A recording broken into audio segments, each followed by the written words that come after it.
Sound check and here we go. Hello my dear students, क्या हाल चाल। आज के सेशन के अंदर हम लोग अपने क्लास 12th जियोग्राफी का chapter number 9 which is natural resources उसके बारे में डिस्कस किया। आई नो आप सब लोग सोचेंगे कि डायरेक्टली अभी हम चैप्टर नंबर 9 पे क्यों चले गए। सी चैप्टर नंबर 1 टू 3 ऑलरेडी हम लोगों ने जो डिस्कस कर लिया, जिसमें कुछ चेंजेस चाहिए थे वो हम लोगों ने प्रेजेंटेशन एंड टॉपिक्स वाइज कर लिए। एंड चैप्टर नंबर 4 5 6 7 8 जो है वो एज इट इज़ जो लास्ट ईयर के थे उसी अकॉर्डिंग है। सो आई विल सजेस्ट कि आप उसके लिए वो वीडियोस प्रेफर कर लेना। एंड जो अपने क्लास 12 के बाकी के सिलेबस रहे, एज यू नो कि आपके ऐसे वाले ना बोर्ड एग्जाम अब नज़दीक आ रहे हैं। सो हम लोग अपना पहले जो रिमेनिंग सिलेबस है यानी कि चैप्टर नंबर 9 से लेके चैप्टर नंबर 13 तक वो है वो पहले ख़त्म कर लेते हैं। Let's start our chapter number 9 which is natural resources. See ये चैप्टर है, ये एग्जाम के लिए इंपॉर्टेंट है और ईजी है, जो आप लोगों ने ऑलरेडी जो क्लास 10th में पढ़ रखा है। सी अभी सबसे पहले हम लोग बात करें कि रिसोर्सेज यानी हो जाएगा। देखो चैप्टर का क्या पार्ट नाम है, नेचुरल रिसोर्सेज। अभी इसके दो पार्ट है, one is natural and second is resources. अभी नेचुरल यानी कि तो पता ही है हमें जो एनवायरनमेंट से मिलता है वो, लेकिन जो रिसोर्सेज है उसकी पर्टिकुलर देखें तो मीनिंग क्या होता है। See available material on the earth surface that use to make progress is called resource. यानी कि जो अर्थ पे अपने पास मटेरियल्स अवेलेबल हो जिससे हम कुछ प्रोग्रेसिव यानी कि कुछ अच्छी चीज़ बना सके, उसको कहा जाता है रिसोर्स। ठीक है। अब रिसोर्स के भी बहुत सारे प्रकार है, वो अभी हम लोग नीचे देखेंगे। अभी देखो हम लोग डेवलपमेंट ऑफ रिसोर्सेज क्यों करते हैं। ठीक है, चलो रिसोर्सेज यानी कि अपने काम के लिए जो चीज़ होती है प्रोग्रेस के लिए वो होती है, लेकिन हम लोग इसका डेवलपमेंट क्यों करते हैं। एक तो अपनी सेफ्टी एंड वेलबींग के लिए हम लोग करते हैं। बिगिनिंग ऑफ एग्रीकल्चर से, एग्रीकल्चर के लिए भी हमें रिसोर्सेज की ज़रूरत पड़ती है। अपने कंफर्ट लेवल के लिए भी हम लोग करते हैं रिसोर्सेज का डेवलपमेंट। ठीक है, ये हो गई इसकी डेवलपमेंट क्यों करते हैं रीज़न रिसोर्सेज का। लेकिन अभी हम लोग देखते हैं क्लासिफिकेशन ऑफ रिसोर्सेज। ये टेक्स्ट बुक में आप लोगों को ऑलरेडी टेबल लिखने को मिल जाएगा। क्लासिफिकेशन में यानी कि क्या होता है कि भाई अपने रिसोर्सेज है, ठीक है, वो किस लेवल पे यानी कि किसके पास इसकी ओनरशिप रहती है, और क्या वो रिन्यूएबल हो सकते हैं, नॉन रिन्यूएबल यानी कि उसके टाइप्स कितने, डिस्ट्रीब्यूशन कितने लेवल पे होता है, एंड कितने टाइप के यूजेस है। ठीक है, देखो ओनरशिप जो होती है वो अलग अलग टाइप की होती है। कुछ रिसोर्सेज ऐसे होते हैं जो फैमिली बेस पर यानी कि फैमिली रिसोर्स यानी कि इसको पर्सनल रिसोर्स भी कहा जाता है। फिर कुछ होते हैं नेशनल रिसोर्सेज। सी फैमिली रिसोर्स की बात करें, सो जो अपनी सेविंग हो गई, ठीक है, एग्जाम्पल के लिए अपनी सेविंग हो गई, जो अपने पास घर में चीज़ें होती है, ठीक है, वो अपने रिसोर्सेज हो गए। नेशनल रिसोर्सेज में क्या होता है कि पर्टिकुलर सारे लोग पब्लिक के लिए भी होते हैं। कुछ स्पेशल जो आपको पता है कि मिलिट्री हो गई, फिर डिफेंस हो गई, लाइक दैट जो नेशनल लेवल पे होते हैं, एक वो होते हैं। एंड कुछ रिसोर्सेज होते हैं वो आपको हर एक जगह पर यानी कि इंडिया में भी दिख जाएंगे, अमेरिका में भी दिख जाएंगे, लंदन में भी दिख जाएंगे, यानी कि ग्लोबल लेवल पे आपको दिख जाएंगे। अभी इसके रिन्यूएबल यानी कि वो किस तरह के उसके types of renewable, let's see renewable resources. ठीक है, इसके चार टाइप्स है। One is renewable resources, second is non renewable, third है रेयर रिसोर्सेज, एंड फोर्थ है यूनिक रिसोर्सेज। सी अब ये आप लोग कंफ्यूज हो रहे होंगे कि ये रिन्यूएबल एंड नॉन रिन्यूएबल में डिफरेंस क्या होता है। देखो रिन्यूएबल रिसोर्सेज यानी कि कैसे resources that can be use repeatedly and does not run out of because it is naturally replaced, such as solar, wind, hydro, geothermal and biomass energy। सी जो अपना सन है, ठीक है, वो आपको पता है कि भाई कोई भी प्रॉब्लम हो जाए यानी कि आंधी आ जाए, तूफान आ जाए, जो सन है वो तो अपना रहेगा ही, लाइक दैट। लेकिन अभी कुछ चीज़ें ऐसी हो गई कि भाई वो थोड़ा टाइम हो, ठीक है, वो उसके बाद ख़त्म ही हो जाएगी। फॉर एग्जाम्पल अभी हम लोग बात करें कि पेट्रोलियम की, ठीक है, जो होते वो हमको क्या कहे कि भाई जितना अभी अवेलेबिलिटी है उतना अभी वो क्या उसकी गारंटी कि भाई जो इस टाइम पे वो आने वाले टाइम पे हो ही सकता है, नहीं हो सकता। ठीक है, जैसे कि आपको पता ही है अभी अगर हम लोग नॉन रिन्यूएबल की बात करें तो see a natural substances that is not replenish with the speed at which it is consumed. It is a infinite resources like fossil fuels, oil, natural gas, ये सब कुछ है वो हो गए अपने नॉन रिन्यूएबल रिसोर्सेज। ठीक है, अभी हम लोग बात करते हैं, ये चलो ये तो हो गई। फिर कुछ ऐसे रिसोर्सेज भी होते हैं जो रेयर लेवल पे आपको पता है वो रेयर होते हैं, ठीक है, एंड कुछ ऐसे कि जो एकदम यूनिक नेचर के रहते हैं, लाइक दैट कि वो कई जगह पर ही पाए जाते हैं। देखो, अभी डिस्ट्रीब्यूशन अगर हम लोग देखें तो ये सारे रिसोर्सेज का सी कुछ ऐसे कि वो परमानेंट बेसिस पे होता है। फिर कुछ ऐसे रिसोर्सेज होते हैं कि वो जनरली सभी के लिए अवेलेबल होते हैं।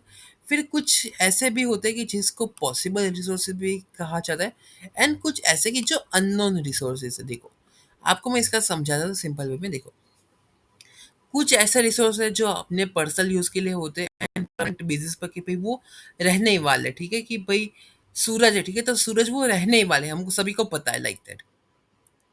फिर जनरली अवेलेबल रिसोर्सेज यानी कि वो कुछ टाइम पे कई जगह पर हो भी सकता है, कई जगह पर नहीं भी हो सकता है, और नॉर्मली देखें तो वो आपको मिल ही जाएगा, लाइक दैट। ये हो गए जनरली अवेलेबल रिसोर्स। फिर हो गए possible resources and unknown resources. देखो, इसमें क्या होता है, और अननोन में क्या है, कई बार ऐसे रिसोर्स भी अपने पास होते हैं कि जिसका हमें आइडिया नहीं कि होता कि भाई ये इतना काम का भी होता है, ठीक है। अभी देखो, इसके यूजेस देखे तो रिसोर्सेज के दो है। एक रिसोर्स ऐसे कि जो अनयूज्ड रिसोर्स है, एंड दूसरे यानी कि वो यूज नहीं किए होते हैं वो। एंड सेकंड है अनयूजेबल, यानी कि वो रिसोर्स को हम, कई चीज़ें आपको पता कि जिसको हम लोग यूज नहीं कर सकते, एंड कई चीज़ें ऐसी कि जो यूज नहीं की होती। सो ये दे इसके यूजेस है। ये टेबल आपको एग्जाम में पूछ सकते हैं as a classification of resources so. सो इसको गो थ्रू कर लेना, ठीक है। अभी हम लोग देखते हैं what are the major resources. देखो, अभी रिसोर्स के भी अलग अलग कैटेगरी वाइज है। See, number one, water as a resource. Yes, definitely water हमारी नीड्स है वो पूरी करता है। जल है तो जीवन है, एंड जीवन है तो कल है, लाइक दैट। सो वाटर के सोर्सेज देखने जाए तो वाटर हमें कहाँ कहाँ से मिलता है। नंबर वन इज रेन और स्नोफॉल। फिर सेकेंड हो गया सरफेस वाटर, एंड थर्ड हो गया ग्राउंड वाटर। ये आप सभी को आइडिया होता है। देखो, अभी रेन और स्नोफॉल यानी कि देखो, इसकी बात करें तो आपको पता है कि भाई बारिश अगर होगी तो वो भी एक पानी का रिसोर्स अपना हो गया। सो मैक्सिमम रेन, अगर ये देखो, ये वन वन वहाँ के एमसीक्यू एंड क्वेश्चन से आ सकते हैं कि मैक्सिमम रेनफॉल कहाँ पर होता है। मेघालय इंडिया में होता है, एंड अगर फॉरेन लेवल पे देखें तो वो होता है हवाई आइलैंड्स में, इन द लाइक क्या बोलते हैं, इन द गुयाना, ठीक है। फिर अगर स्कैंटी रेनफॉल देखे तो वो कहाँ कहाँ होता है। वो होता है Chile, Libya, Sudan, Namibia and desert area in India, यानी कि यहाँ पर कम होता है डेजर्ट एरिया, यानी कि राजस्थान है, लाइक दैट। सो ऐसे बहुत सारे एरियाज है वहाँ पर। फिर हो गया सरफेस वाटर, ठीक है, रेन वाटर हो गया। अब इसके बाद आता है surface water. It is in the form of streams and reverse, जो आपको विजिबिलिटी दिखती है, यानी कि नदी हो गई, तालाब हो गए, like that. It rain water store in the ponds and lakes, जैसे कि हमको पता है कि भाई जो बारिश का पानी होता है वो हम लोग क्या, हाँ, तालाब एंड जो कुएं होते हैं उसमें हम लोग स्टोर करते हैं। Water that store on the surface called surface water, ठीक है। देखो, now more rainfall equals to more surface water. Logic है, अगर जितनी बारिश ज़्यादा होगी उतना पानी जो है वो सब नदी हो गई या तालाब हो गया उस सब में इकट्ठा होने वाला है। Now it plays important role in maintaining economy and ecosystem. अगर पानी नहीं होगा तो इकोनॉमी भी नहीं चल सकती एंड इकोसिस्टम भी नहीं चल सकता। So it plays an very important role. Now maximum surface water found, देखो अभी ये कहाँ कहाँ पे पाए जाते हैं surface water. Maximum surface water found in USA, Canada, in the form of lakes, ठीक है, ये लेक्स के फॉर्म में आपको दिखेगा। And longest river in world, देखो, हाँ, ये नॉर्मल नॉलेज के लिए भी रखो कि वर्ल्ड की सबसे लॉन्गेस्ट रिवर है वो नाइल रिवर है, जो कि इजिप्ट में आई है। और अगर हम लोग इंडिया वाइज देखें तो इंडिया की है वो गंगा एंड यमुना है, ठीक है। सो ये लॉन्गेस्ट रिवर्स है। Now it is important in economic and cultural development, ठीक है, ये इंपॉर्टेंट रोल प्ले करते हैं। अभी हम लोग देखो, ये एग्जाम में पूछते ही पूछते हैं कि इनकी लोकेशन भी आ सकती है। आई थिंक लोकेशन तो नहीं, लेकिन ये क्वेश्चन गारंटी से आते हैं। देखो, कई बार कहते कि भाई सर, एग्जाम में एमसीक्यू पूछ सकते हैं फिल इन द ब्लैंक्स की भाई, फॉर एग्जांपल कि भाखड़ा नागल डैम कहाँ पर था, Sutlej river and like that. See, ये जब मैप के क्वेश्चन हम लोग इसके सॉल्व करेंगे तो आपको आइडिया आ जाएगा कि ओके ये कहाँ से आते हैं इसके। देखो, सो अगर यहाँ ये है अपने name of dams and constructed on reverse. जो तहरी डैम है, ठीक है, वो कहाँ पर बना है, गंगा रिवर पे अपना बना है। फिर जो भाखड़ा नागल डैम है वो सतलुज रिवर पे बना है।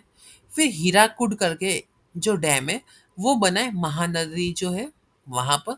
सरदार सरोवर डैम है वो नर्मदा रिवर पे बना है। एंड नागार्जुन सागर जो डैम है वो बना है कृष्णा रिवर पे, ठीक है।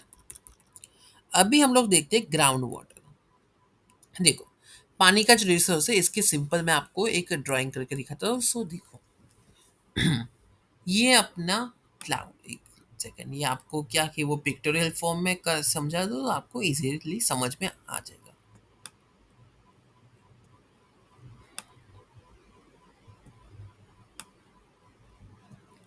देखो, सबसे पहले आता है अपना क्लाउड।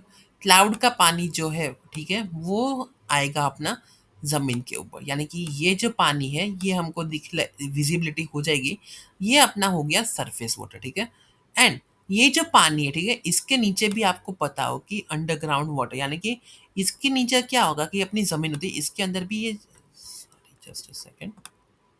सो इसके अंदर क्या होगा, ये जो जगह है यहाँ सब की जगह, ये सब जगह पर भी पानी इकट्ठा होगा। सो ये पानी ही हो गया अपना ground water. Rain water, surface water and ground water, ये हो गया इसका डिफरेंस एंड एग्जाम एक्सप्लेनेशन, ठीक है। अब पानी के रिसोर्स आपको आइडिया हो गए। Now let's discuss about ground water. See, now, it is accumulates over the known porous strata of rocks, यानी कि ये क्या होता है कि भाई मैंने आपको कहा कि भाई जो जमीन है, ठीक है, सो उसके नीचे जो non porous strata of rocks, यानी कि जो पत्थर जैसे आपको स्ट्रक्चर हम लोगों ने सॉइल प्रोफाइल एंड वो सब कुछ पढ़ा 11th में। सो उसके नीचे ये पानी इकट्ठा होता है। Now it penetrates down through joints, holes. देखो अभी ये कहाँ कैसे ग्राउंड वाटर इकट्ठा होता है, कि आपको पता है कि भाई अगर दो जमीन है, ठीक है, तो उसके बीच में जॉइंट्स होते हैं, वो छोटे छोटे ऐसा डॉट्स वाइज आपको होल्स दिखते हैं, वो अगर छोटी छोटी क्रैक्स आ गई उसके अंदर से, फिर fissures and use of tube wells, इसकी मदद से ये होते हैं ground water collect. Now maximum irrigation in Gujarat is done through tube well. अगर हम लोग इरिगेशन वाइज देखें तो गुजरात में सबसे ज़्यादा किसकी मदद से होता है, with the help of tube well.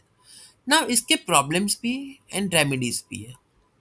Now see, world wide अगर इसकी प्रॉब्लम देखें तो क्या है कि water pollution is a very global problem, हम सभी लोग जानते हैं।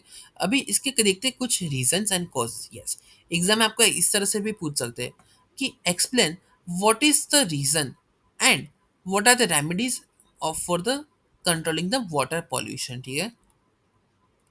सी, water pollution is a global problem. अब इसके रीजन क्या है, over use of insecticide in agriculture. Yes, अभी आप लोग सोचिए कि पानी का और इसका क्या लेना देना। देखो, पानी जो है, ठीक है, अपना हम लोग अभी डिस्कस करेंगे वाटर एज अ रिसोर्स। सो जो पेस्टिसाइड्स हैं वो लोग ज़्यादा बनाते हैं, उसके लिए आपको बनाने के लिए भी पानी की ज़रूरत ज़्यादा पड़ती है। फिर अगर आप जो क्रॉप्स बेचने जा रहे हो, ठीक है, उसको भी क्लीन करने के लिए आपको पानी की ज़रूरत पड़ेगी। फिर एक बार जो पॉलिश करने के लिए भी मोस्टली देखें तो पानी की ज़्यादा ज़रूरत पड़ती है।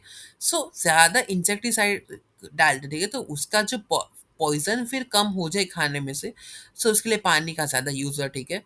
Discharge of polluted water through industries. Yes, आपको पता हो कि भाई जो फैक्ट्रीज एंड वो सब कुछ होते हैं ना, वो लोग क्या होता है, ये जो अपने इंडस्ट्री का जो पानी गंदा निकलता है, वो लोग अपनी साफ नदी एंड वो सब कुछ है उसके अंदर ही डाल देते हैं, तो उसके कारण क्या होता है कि पानी एकदम गंदा हो जाता है, लाइक दैट। कि फिर देखो, faculty method of religious belief like offering worship is on the water bodies Ganga and river. Yes, हम किसी को रिलीजन को क्रिटिसाइज नहीं करें, सो आप लोगों को पता होगा कि भाई कई ऐसे रिलीजन बेसिस के ऊपर भी अब किसी की डेथ हो जाती है, ठीक है, सो हम लोग क्या करते हैं भाई, जो अपनी उस बॉडी की अस्थियां होती है, हम लोग क्या करते हैं भाई, गंगा नदी में हमें इसको बहानी ही बहानी है। फिर हम लोगों को पता होगा भाई यमुना नदी एंड वो सब कुछ में हम लोग फ्लावर्स एंड वो सब कुछ डालते हैं। फ्लावर देखे तो हम लोग हमको लगता है कि भाई वो वर्शिप के लिए, लेकिन जब वो फ्लावर्स होते हैं वो जब पानी में हो जाते हैं तो वो एक पॉल्यूशन का one of the biggest reason भी बन जाते हैं। लाइक फ्लावर्स हो गए, फिर हम लोग दिए डालते हैं, बहुत सारी चीज़ें डालते हैं। सो उसके कारण क्या होता है कि पानी अपना पॉल्यूटेड होता जा रहा है। एंड डोमेस्टिक वाटर का यूजेज, सॉरी, डोमेस्टिक वाटर का वेस्टेज। यस, डोमेस्टिक यानी कि क्या होता है स्टूडेंट्स, इसमें क्या कि घर के लेवल पे अगर देखें तो हम लोग पानी वेस्ट करते हैं। लाइक ज़रूरत से ज़्यादा पानी का नल खोल देना, जो अपने घर पे आरओ का जो फिल्टर होता है, ठीक है, सो उसमें अगर नॉर्मली लॉजिक देख रहे हैं, सो जब 1 लीटर फ्रेश वाटर निकलता है ना, सो उसको उस फ्रेश वाटर को निकालने के लिए 3 लीटर पानी जो है वो वेस्ट हो जाता है। यानी कि जो साइड की पाइप होती है उसमें से 3 लीटर पानी वो ऐसे ही बहा देता है for collecting 1 litre of the fresh water for the drinking. So इसके भी कुछ रेमेडीज है कि लाइक वो जो वाटर है उसको हम लोग इकट्ठा कर सकते हैं and जो घर के दूसरे काम हो उसके लिए यूज कर सकते हैं like that. And excessive use of ground water. अभी किसी के घर के पास अगर पानी नहीं आ रहा है, ठीक है, तो हम लोग क्या करते हैं कि आपको पता है कि बोर खुदा है, इट मीन्स ग्राउंड वाटर का जो पानी होता है उसको ज़्यादा यूज़ करते हैं। उसके कारण क्या होता है कि भाई ज़मीन को भी प्रॉब्लम होता है एंड पानी के जो रिसोर्सेज है वो भी एक टाइम पे ख़त्म हो जाने को आ जाते हैं। ये हो गए इसके प्रॉब्लम्स। प्रॉब्लम है तो सॉल्यूशन भी है, देखो। Now in this we can use organic farming, use of natural manures.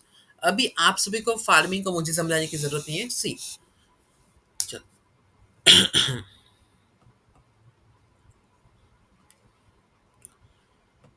As we all know कि भाई फार्मिंग करने के भी अलग अलग मेथड्स होते थे, वो हम लोग मेथड्स भी यूज कर सकते हैं, ठीक है। एंड ऑर्गेनिक फार्मिंग यानी कि अभी देखो पेस्टिसाइड्स वो सब कुछ डालेंगे नहीं तो उसके कारण क्या उतना पानी वेस्ट नहीं होगा लाइक दैट। फिर लोगों को अवेयरनेस कि भाई हम लोग क्या कहते हैं कि हमारे इतना पानी बचाने से क्या फर्क पड़ जाएगा। नहीं भाई फर्क पड़ता है। सो ये सब कुछ चीज़ों के बारे में ऊपर जो प्रॉब्लम्स दिए तो ठीक है, ये सब प्रॉब्लम है उसको हमें अवेयरनेस कि भाई ये सारे प्रॉब्लम्स हो रहे हैं तो इसके ऊपर हमें ध्यान देना ज़रूरी है। नाउ थर्ड इसके सॉल्यूशन है purification of industrial liquid wastage. See I know कि भाई फैक्ट्री एंड वो सब कुछ है उससे पानी एंड लिक्विड वेस्टेज निकलता है, लेकिन वो जो वेस्टेज निकलता है उसका भी कुछ ना कुछ तो सॉल्यूशन निकल ही सकता है कि भाई प्यूरिफिकेशन करने का। Number four, develop rain water harvesting system. See rain water harvesting यानी कि क्या कि रेन वाटर सबसे बेस्ट होता है कोई भी चीज़ को यूज़ करने के लिए। अभी रेन वाटर को अगर हमें हार्वेस्ट यानी कि कलेक्ट करना है, उसके लिए भी अलग अलग मेथड यूज़ कर सकते हैं। अभी मैं आपको एक इसका सिंपल एग्जांपल दिखाता हूँ, देखो। अपनी घर अपना घर जो होता है, ठीक है, हम सभी के घर पे फ्लैट रहते हैं वो चीज़ अलग है। लेकिन जो लोग नॉर्मल टेनामेंट्स में रहते हैं तो अपने सभी के घर पे अपना जो टेरेस होता है, ठीक है। सो वहाँ पे पानी बारिश का इकट्ठा होता है, हम सभी को पता है एंड हम लोग क्या कि वो उसको जाने दें। लेकिन हम लोग ऐसा स्ट्रक्चर बना सकते हैं कि ये सारा का सारा जो पानी, ठीक है, उसको हम लोग with the help of pipeline, see ये जो पाइपलाइन एक हम लोग इसमें कनेक्ट कर देते एंड एक यहाँ पर जो अपनी पानी की टंकी होती है, ठीक है, अगर ये पानी की टंकी में अगर हम लोग कनेक्ट कर दें ये सारा पानी, सो ये जो पानी हम लोग ऐसा वेस्टेज की तरह जाने देने वाले थे जो रेन वाटर है। सो हम लोग क्या कर सकते हैं कि भाई वो सारा का सारा पानी जो है वो पानी हम लोग इस टैंक के अंदर यूज कर सकते हैं। बारिश का पानी जो सभी चीज़ों के लिए अपने पीने के लिए भी अच्छा होता है, हेल्थ के लिए भी अच्छा होता है एंड जो एग्रीकल्चर यानी कि गार्डनिंग एंड वो सब कुछ करते हैं उसके लिए भी बारिश का पानी अच्छा होता है। सो ये स्ट्रक्चर हम लोग यूज कर सकते हैं कि भाई टेरेस का अगर पानी इतना आ रहा है बारिश का, सो बारिश का पानी अगर इकट्ठा हो रहा है तो वो पानी को हम लोग ऐसे वेस्ट ना जाने दें, उसको हम लोग कनेक्टिविटी यानी कि एक पाइप की कनेक्टिविटी की मदद से ये सारा का सारा पानी जो है वो अपने टैंक के अंदर भर सकते हैं, ठीक है। ये हो गया example of rain water harvesting system.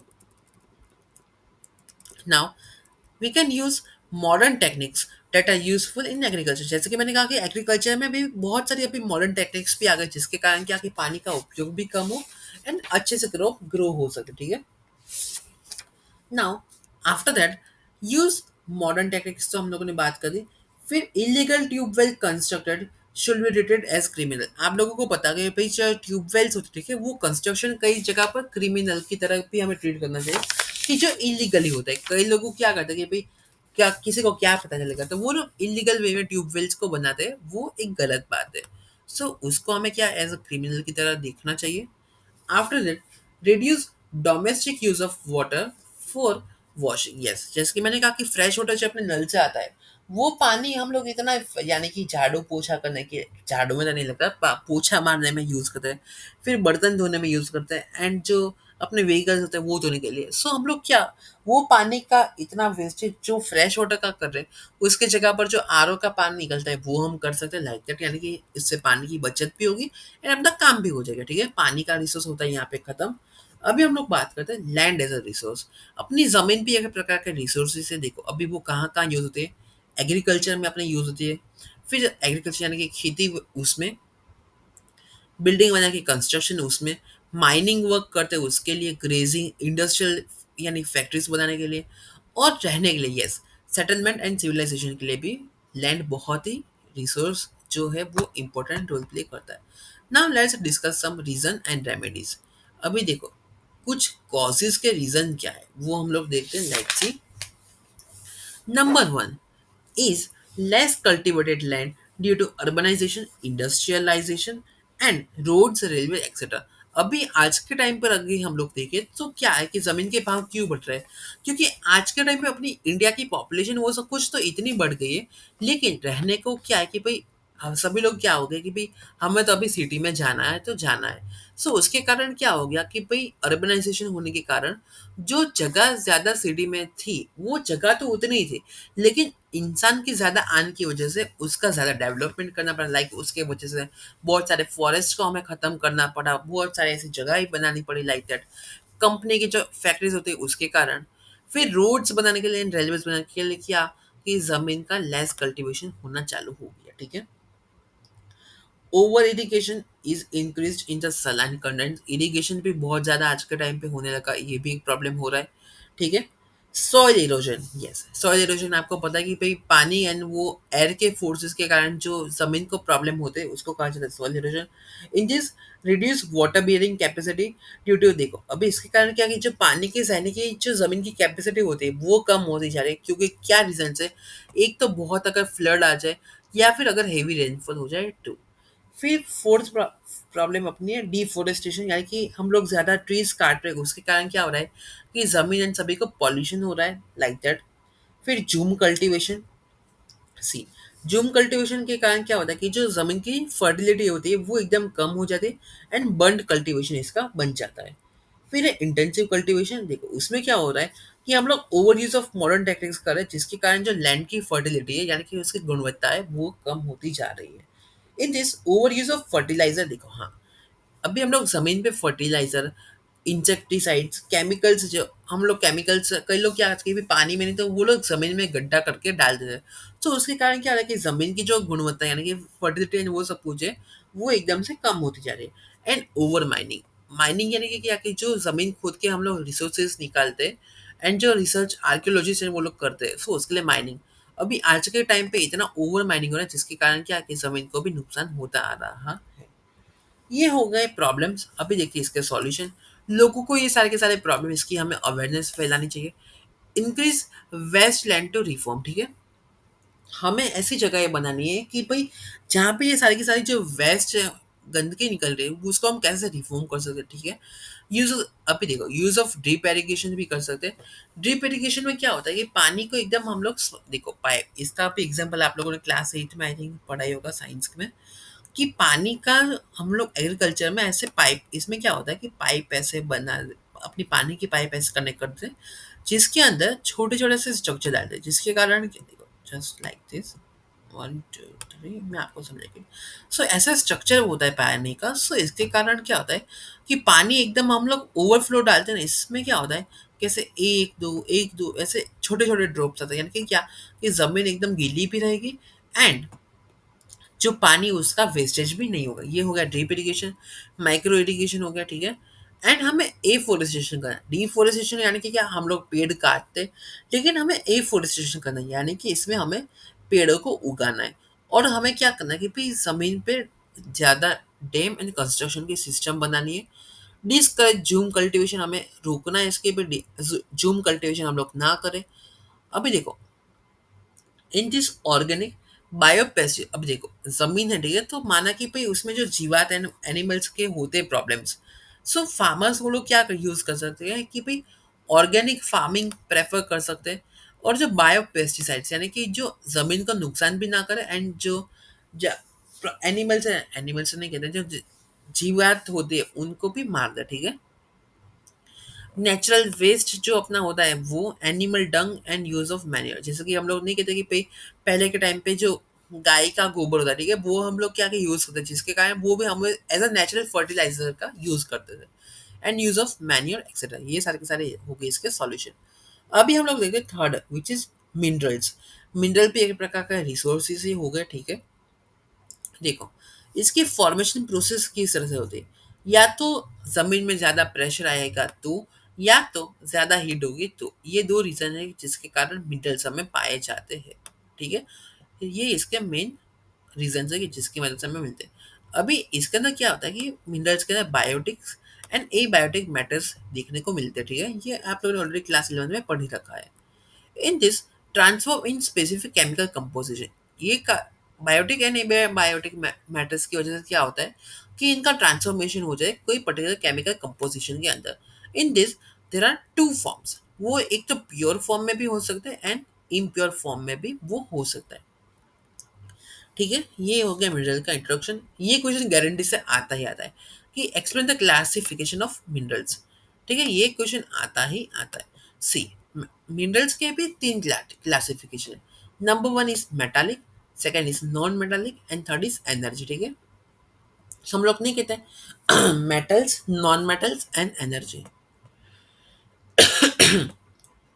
C, metallic के अंदर क्या क्या आता है, एक तो आ जाते हैं अपने इलेक्ट्रिसिटी एंड हीट कंडक्टर्स, ठीक है। ये हो गए अपने मेटालिक। एंड नॉन मेटालिक में आते हैं non conductive of heat and electricity, यानी कि इसके अपोजिट्स, ठीक है। फिर एनर्जी, यानी कि जो हमें प्रोवाइड्स एनर्जी, जो हमें एनर्जी को प्रोवाइड करती है। इसके रिसोर्सेज देखें तो मेटालिक क्या है, कॉपर, आयरन और gold, silver, lead, zinc, mercury, platinum etcetera, ठीक है। इसमें से आप कोई भी दो चार लिख दो तो भी चलेगा। फिर नॉन मेटालिक में आते हैं डायमंड, सल्फर, फिर लाइमस्टोन, पोटैश एक्सेट्रा, ठीक है। एनर्जी के देखें तो देखो, कोल हो गए, अपना नेचुरल गैसेस हो गए, मिनरल ऑयल्स, फिर है यूरेनियम, थोरियम एक्सेट्रा। ये सारे के सारे इसके मिनरल्स के क्लासिफिकेशन के एग्जांपल हो गए ऑफ द रिसोर्सेज। अभी इसकी प्रॉब्लम भी है, इसकी रेमेडीज देखो। प्रॉब्लम क्या आ रहा है कि हम लोग क्या करें कि ओवर माइनिंग कर रहे हैं। माइनिंग रिसोर्सेज के पाने के लिए, यानी कि एज अ मिनरल्स पाने के लिए हम लोग क्या करें, ओवर माइनिंग कर रहे हैं।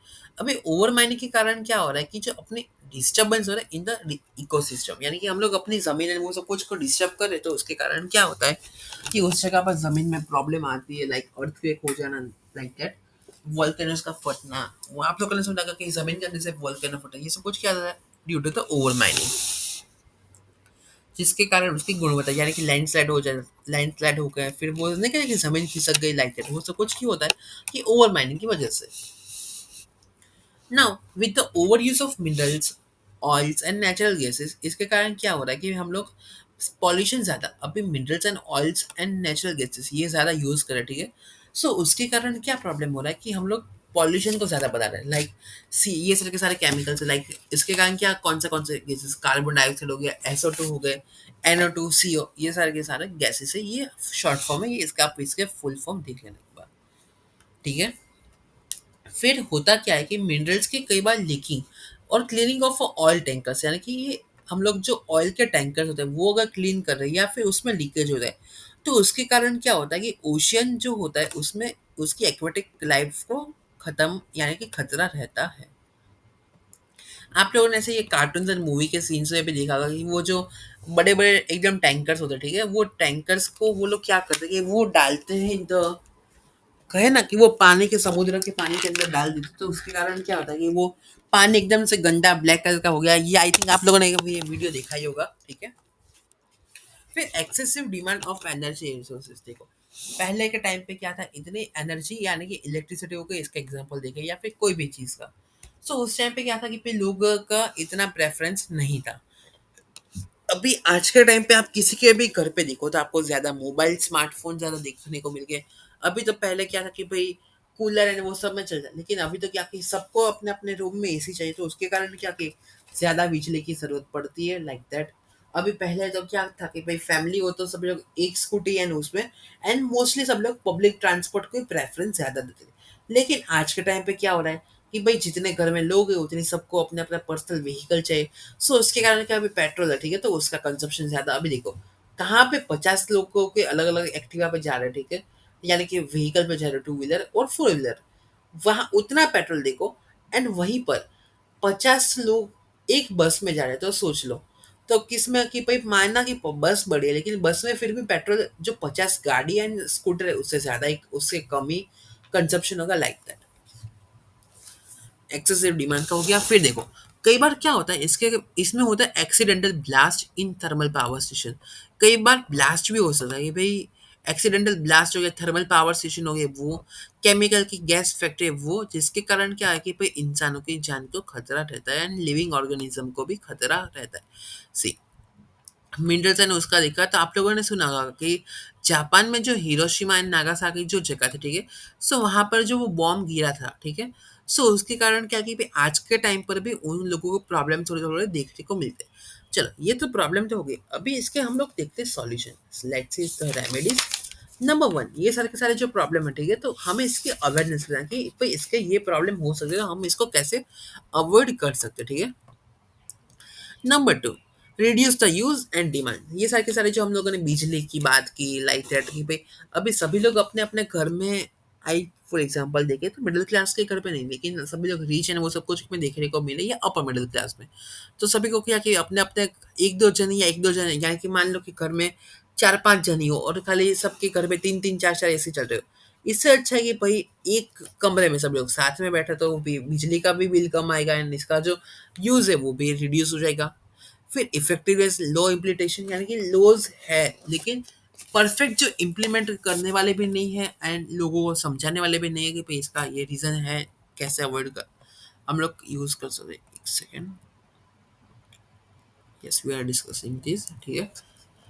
पीरियोडिक चेकिंग, भाई अभी जो फैक्ट्रीज एंड वो सब कुछ की हम लोगों ने बात की, ठीक है, इन द पावर स्टेशन है वो सब कुछ, तो हमें क्या करेंगे भाई, पीरियोडिकली चेकिंग करना है एंड सर्वे भी करना है फॉर द ऑयल रिफाइनरीज की भाई कोई प्रॉब्लम तो नहीं है या फिर कोई leakage like that. Now we have to increase the use of unconventional resources. जो अनकन्वेंशनल रिसोर्सेज है उसका हमें यूज है वो ज़्यादा करना पड़ेगा। लाइक यूज ऑफ सोलर, देखो सोलर पैनल है तो अगर वो पता कि सन है वो कभी खत्म होने वाला है नहीं, ठीक है। सो अगर हम लोग सन का सोलर पैनल का यूज करें फॉर क्रिएटिंग द इलेक्ट्रिसिटी, सो जिसके कारण क्या होगा कि भाई जो कोल यानी कि कोलसा फ्यूल एंड गैसेस, सो इनका जो कंजप्शन है यानी कि उनकी डिमांड है वो एकदम से कम हो जाए, लाइक दैट, ठीक है। अभी ये हो गया थर्ड, ये तीन इंपॉर्टेंट है। अभी ओशियन एज अ रिसोर्स, अभी देखो ओशियन भी एक रिसोर्स है। अभी ओशियन किस तरह से रिसोर्स है वो देख लेते हैं। सी ये इंपॉर्टेंस आवर ह्यूमन लाइफ में तो इंपॉर्टेंस रखते हैं। अभी क्यों रखते हैं वो देखो। It alternative and substitute for land resources, अभी ये लैंड रिसोर्सेज के लिए अल्टरनेटिव भी है एंड एक बैलेंस अपने के लिए रखता है, ठीक है। देखो ओशियन के अंदर क्या क्या आता है, एक तो अपना आ जाता है सी वाटर, अपना एक्वेटिक एनिमल्स यानी कि जो मच्छी है वो सब कुछ है वो। फिर ओशियन के डिपॉजिट्स, टाइडल एनर्जी, जो आपको पता है कि भाई पानी की जो वो वेव्स होती है, ठीक है, उसके अंदर से भी जो बिजली है वो सब कुछ है, उसको टाइडल एनर्जी कहते हैं, ठीक है। अभी इसका देखते हैं क्लासिफिकेशन, इसके अंदर भी कौन से पार्ट्स है, let's see. Number one is oceanic biotic resources. See, in this prosperity and total number are depend on availability of sunlight and active stages of life cycle, ठीक है। सो ओशियनिक बायोटिक, देखो oceanic में biotic resources देखे तो कुछ biotic basis पे है, तो उसमें क्या होता है कि एक तो प्रॉस्पेरिटी एंड कितने नाम अवेलेबिलिटी यानी कि सनलाइट की कितनी अवेलेबिलिटी है उसके के ऊपर से इनका जीवन जो है वो डिसाइड होता है। एग्जाम्पल देखो तो सी ग्रास हो गए, सी के फ्लावर हो गए, फिश हो गई, प्रॉन्स हो गए, ठीक है। जस्ट सेकंड, ये इसके बारे में क्या लिखा है, प्रॉन्स एंड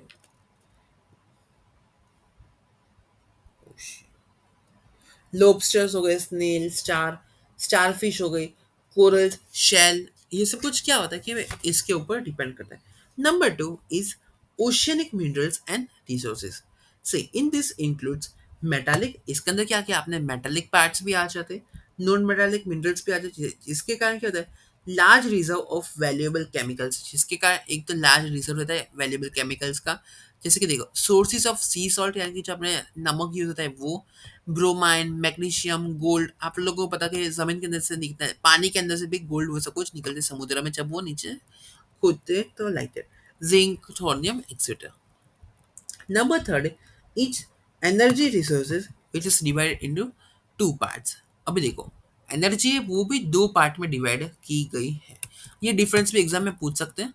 सी, जब भी एग्जाम में डिफरेंशिएट के क्वेश्चन पूछे तो आपको इस तरीके से आपको टेबल वाइज ही आंसर बनाना है, लाइक दैट।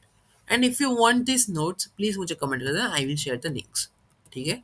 देखो number one is conventional, if they ask like the explain to topics तो भी आपको ऐसे लिखना है, एंड अगर वो डिफरेंशिएट करने को कहे तो भी इस तरह से ही लिखना है।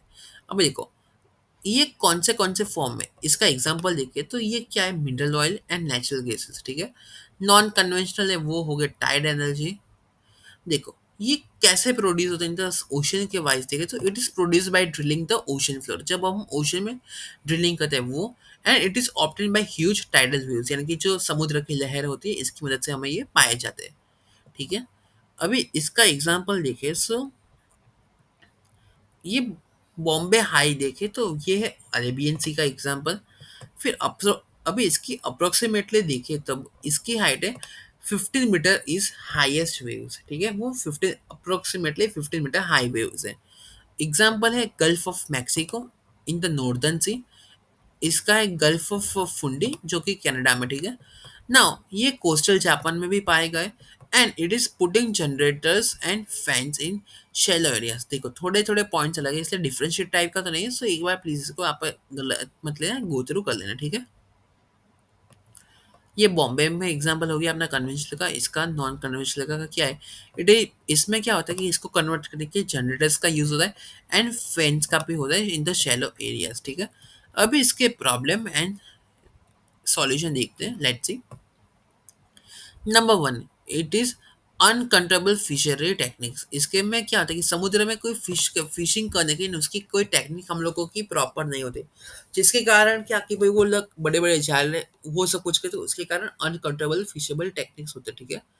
वाटर पॉल्यूशन भी सभी लोग ज़्यादा करते, जैसे कि मैंने कहा कि केमिकल का जो वेस्ट होता है, ठीक है, इन द फैक्ट्रीज एंड वो सब कुछ, तो वो लोग क्या करते हैं समुद्र के अंदर डाल देते हैं। जैसे कि वो आप लोगों ने मैंने सीन कहा कि आपको देखने को मिल जाएगा location of a minerals and oil refinery, जैसे कि वो उनका वेस्ट होता है वो ऐड करता है जिसके कारण प्रॉब्लम होता है। एंड अगर शिप है, ठीक है, वो अगर केमिकल्स ले जा रही है या लीकेज होता है तो उसके कारण भी पानी जो है वो पॉल्यूट तो होने ही वाला है। ठीक है। अभी इसके प्रॉब्लम है तो इसके सॉल्यूशन भी ऑब्वियसली है।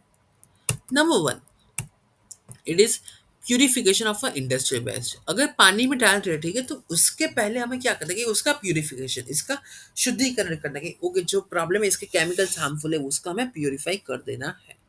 Develop marine tourism, yes, marine tourism हमें डेवलप करना, जिसके कारण क्या एग्जांपल इसमें क्या होता है कि भाई जिसके कारण इस पीपल आए एंड जो फंड कलेक्ट हो वो इसके बेटर के लिए यूज हो।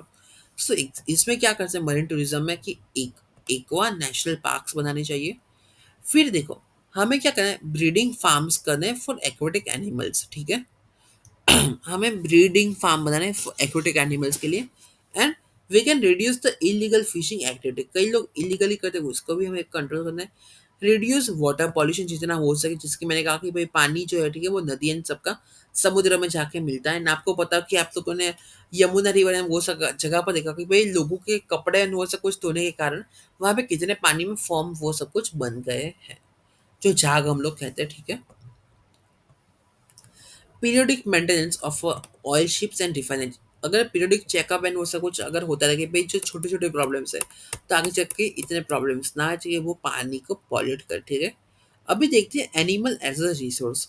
यस, एनिमल्स जो अपने नेचर में बहुत बड़ा एक इम्पोर्टेंट रोल प्ले करते हैं in the resources. So let's see what are they in this through animal rearing. अभी इसमें क्या होता है कि हम लोग एनिमल के रियरिंग यानी कि एनिमल्स की केयर करते हैं, उसके बेसिस पे हमें हेल्प मिलती है। अभी ऐसा नहीं कि भाई चलो अगर किसी नॉर्मली आपने एनिमल को देखा वो अपना रिसोर्स नहीं, हमें एनिमल की केयर एंड उनका रियरिंग करना पड़ता है। सी, अभी वो कहाँ कहाँ पे it is mean of transportation. अभी वो ट्रांसपोर्टेशन के लिए भी यूज होते हैं, like in the bullock cart हो गया, जो आप लोगों ने देखा होगा कि वो कई लोग ऐसे भी होते हैं वो कैमल्स के ऊपर भी अपना वो व्हीकल वो कनेक्ट कर देते हैं। और एग्रीकल्चर फील्ड में भी देखने को मिलते हैं इन द एग्रो फील्ड, जो बैल होता है, ठीक है, उसके पीछे वो बांध के चलाना, लाइक दैट। अभी देखो फिर प्रोडक्ट देखो फिर दूसरे कहाँ यूज होता है कि फॉर द क्रिएटिंग प्रोडक्ट यानी डेयरी प्रोडक्ट्स हो गया, मिल्क हो गया, फिर नॉन वेजिटेरियन यानी मीट इंडस्ट्री हो गया, वूल हमें देते हैं वो लोग, लेदर जो होता है वो सब कुछ क्या है, ये सब कुछ चीज़ें हमें एनिमल की मदद से ही मिलते हैं ना। एनिमल रिसोर्स, ये देखो ये खास करके गारंटी 5 स्टार गारंटेड क्वेश्चन है। ये क्वेश्चन आता ही आता है, एनिमल रिसोर्स के का ये इंट्रोडक्शन देना है एंड इसका क्लासिफिकेशन, ये एग्जाम में मोस्टली क्वेश्चन पूछा ही जाता है। क्योंकि ये चैप्टर 9 क्या है, इसके क्वेश्चन लॉन्ग बेसिस पर भी आते हैं, शॉर्ट बेसिस, यानी कि मोस्टली देखें तो सभी सेक्शन में इसके क्वेश्चन आते हैं। And if you want to go through, आप जो क्लास 12th की लास्ट के ब्लूप्रिंट है मेरी जो वीडियोस आपको उसको गो थ्रू कर लो, आपको आइडिया आ जाएगा कि ये कौन सा क्वेश्चन किस में से आता है। ठीक है। देखो, number one is dairy industry, second is meat industry and third is woollen industry. देखो अभी तीनों का डिफरेंस देख लेते हैं, तो कौन क्या कहलाता है।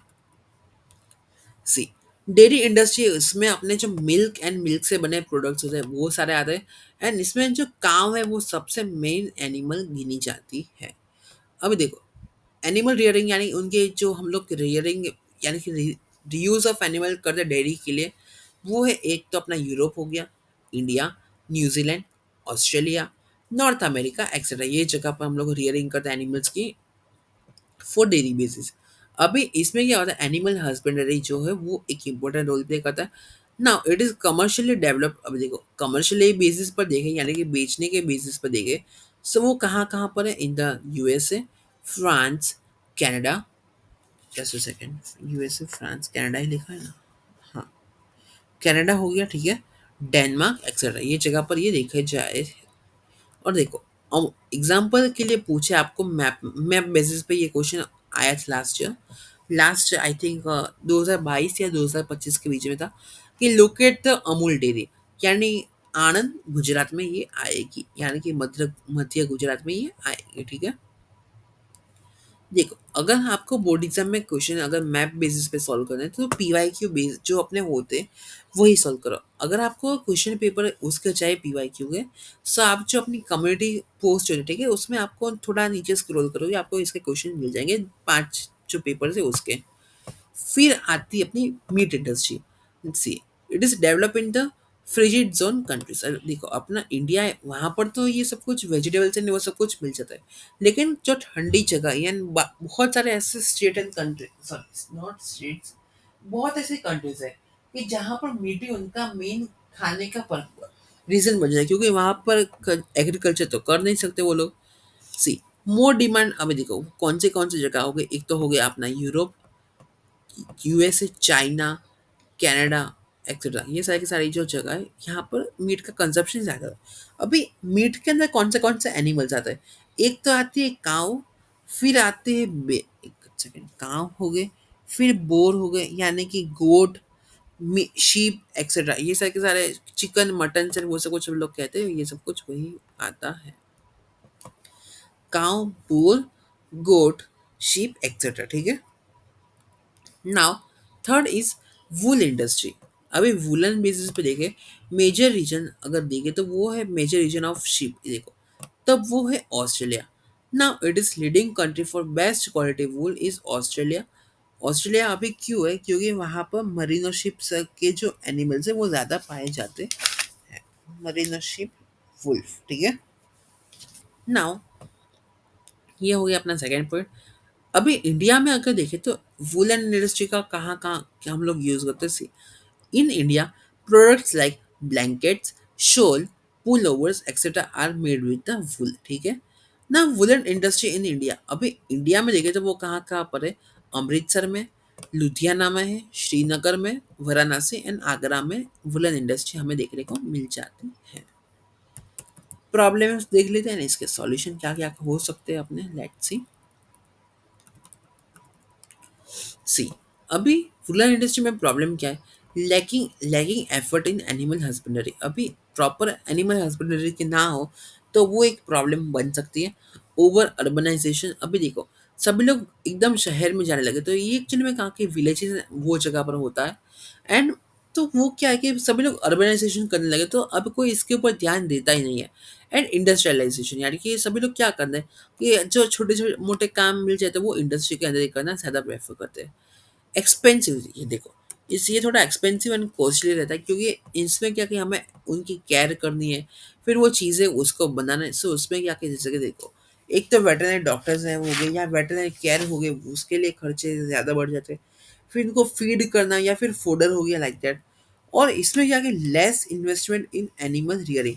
लोग क्या है कि भाई वो लोग इंडस्ट्री वो सब कुछ में अपना इन्वेस्टमेंट ज़्यादा करते हैं, लेकिन एनिमल्स बेसिस पे देखें तो वुलन एंड वो सब में तो वो लोग इन्वेस्टमेंट एकदम ना के बराबर ही करते हैं, क्योंकि वो इन्वेस्टमेंट लेस करते हैं, lacking of a commercial value.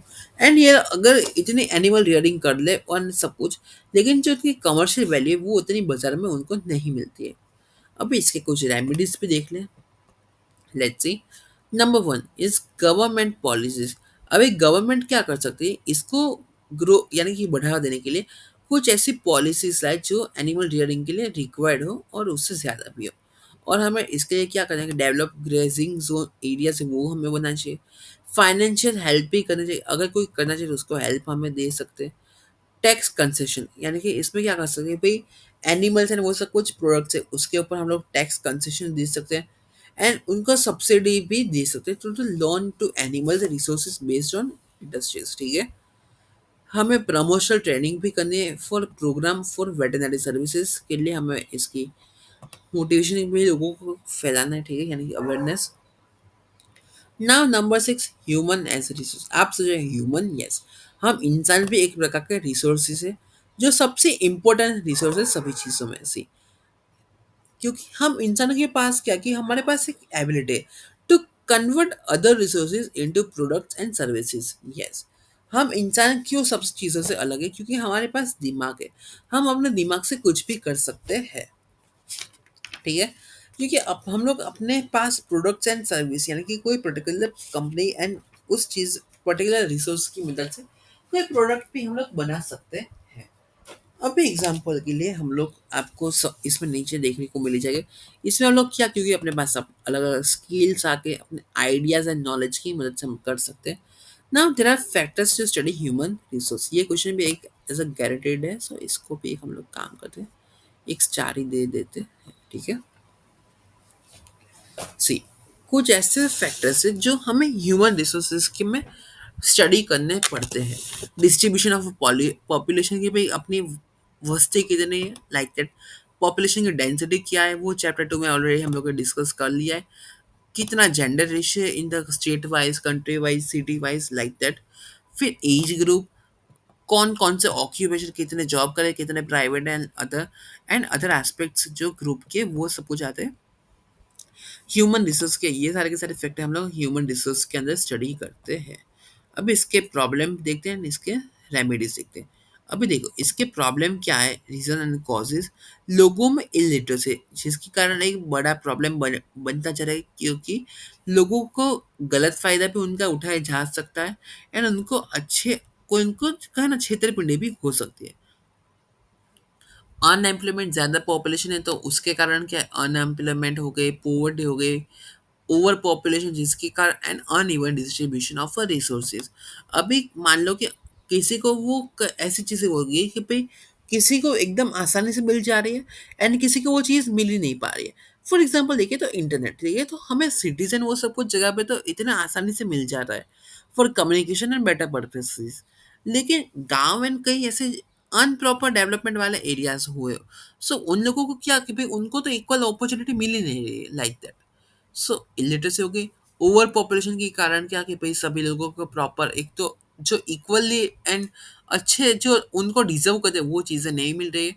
And ज़्यादा पोवर अनएम्प्लॉयमेंट वो सब के कारण क्या हो रहा है कि पोवर्टी बढ़ती जा रही, गरीबी, क्योंकि अनएम्प्लॉयमेंट किसी के पास अगर जॉब नहीं होगी तो गरीब तो होने वाले। एंड पॉल्यूशन, यस, इंसान ना, जैसे कि हम लोगों ने already starting discussion in the introduction में ही किया कि भाई पॉल्यूशन हम सब ये सारे के सारे रिसोर्सेज के हम लोगों ने मैंने एग्जांपल दिए। लाइक पानी को पॉल्यूट करता है, वो कौन करता है, इंसान ही करते हैं। ग्राउंड में अगर कोई केमिकल वो सब कुछ कौन डालता है, इंसान ही करते हैं, कोई एनिमल्स तो करने वाले हैं नहीं। ठीक है, मिनरल्स की ओवर माइनिंग कौन करते हैं, इंसान ही करते हैं। ठीक है, ओशन में कौन वेस्ट बर्बाद करता है, इंसान। एनिमल का कौन गलत फायदा उठाता है या फिर कैसे उनको नुकसान करता है, इंसान ही करते हैं, लाइक दैट। सो पॉल्यूशन हम लोग ही करते हैं। प्रॉब्लम है तो इसके सॉल्यूशन भी है। देखो हमें इसके कुछ रेमेडीज हैं जो हमें ध्यान रखने हैं। हमें लोगों को एजुकेशनल फैसिलिटी यानी कि हो सके उतने बेटर एजुकेशनल की फैसिलिटी देनी है। लोगों को स्किल बेस यानी कि जॉब अपॉर्चुनिटीज देनी है, जिसके कारण वो अच्छे से कर पाए। एंड कुछ डेवलपमेंट प्रोग्राम से हम इसके लिए कंडक्ट कर सकते हैं, जैसे कि आपको बताओ कि उन लोगों को जो टेक्नीशियन एंड मैकेनिक्स एंड वो सब कुछ उनके लिए प्रोग्राम्स किए जाए कि भाई आप कम से कम बेरोजगार रहो, इससे अच्छा जो छोटी मोटी आपको इनकम हो गई वो। एंड कॉन्सेप्ट ऑफ एचआरडी यानी कि ह्यूमन रिसोर्स डेवलपमेंट का कॉन्सेप्ट हमें यूज़ करना है। सी आज के टाइम पे आपको पता है कि कॉर्पोरेट लाइफ हो या कई जगह पर, सभी जगह पर एचआर को हायर किया जाता है। एचआर यानी कि इनका काम क्या होता है कि जो ह्यूमन उनके अंडर कंपनी में वर्क करे उनको कंट्रोल करना है एंड उनकी जो प्रॉब्लम्स है वो सब कुछ है उनको सॉल्व कैसे कर सकते हैं वो, यानी कि ह्यूमन रिसोर्स डेवलपमेंट के हमें कॉन्सेप्ट को अप्लाई करना चाहिए।